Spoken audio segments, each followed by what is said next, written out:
كتاب جاءنا في دفتيه من الإعجاز ما امتدت قرون. كتاب الله لا تحريف فيه فلا يطغى على العقل الجنون.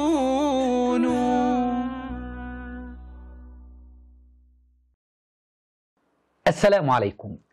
هل استشهد علي بن أبي طالب رضي الله عنه بأي آية من كتاب الله تبارك وتعالى أو حديث من أحاديث النبي صلى الله عليه وسلم على أحقيته بالإمامة له ولأبنائه يا عقلاء الشيعة؟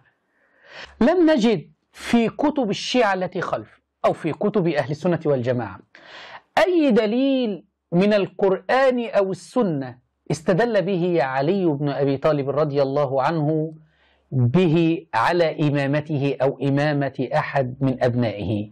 فلماذا يستدل الشيعة الآن بما لم يستدل به علي رضي الله عنه؟